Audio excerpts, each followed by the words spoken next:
you're drawing a pattern with a silhouette or a stencil like this, you can use a felt pen. You can use anything, a brush and paint. But you often get the best effects with spray painting. The trouble is a can of spray paint's expensive, and your own spray painter, you may not have one, or you may not be able to get your hands on one. So here's a technique that will give you the same effect as spray painting, and it's very easy and it's terribly cheap. First of all, get a little box, that's an old shoe box for children's shoes, and using some old metal fly wire, not the fiberglass kind, but metal, fold it as roughly as you like to make a fairly tight-fitting lid. Now don't put it on at this stage, you need to do something first. We'll just put that to one side.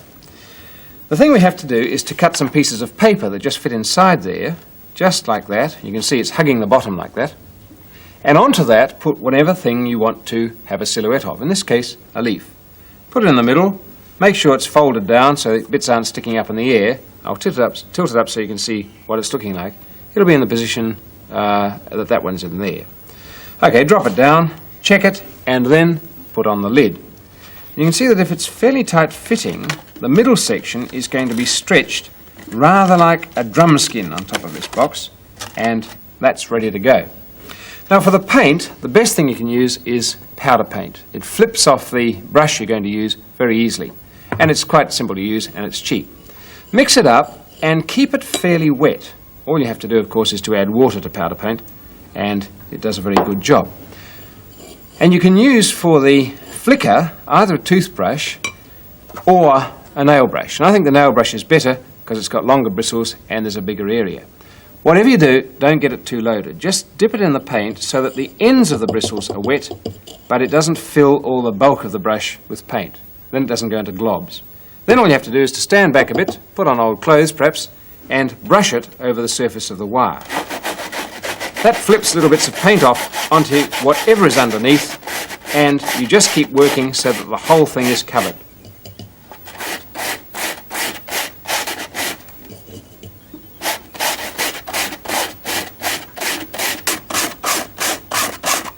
Little and often is the rule, but you can check on your picture by staring through the flower wire, and I think that one's done.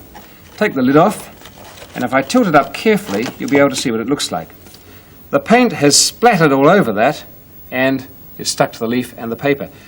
Let it dry before you remove this, but I'll show you how we're going. If I tweak that off, you can see there's a beautiful ghost of whatever I had there. And if you do that properly, you'll end up with this sort of thing. There's a ghost of a leaf there, and if you do it several times with different colours, you'll get a leaf pattern, like that one. Well, as regards stencils, you know how to make them. Fold a similar piece of paper into four, cut your designs. When you open it up, you've got a stencil. Put that in the box on top of another piece of paper and work through several designs on the one picture. This set of stencils will give you this sort of picture. And you can vary the stencils as you like and get whatever sort of patterns you think are best suited to you.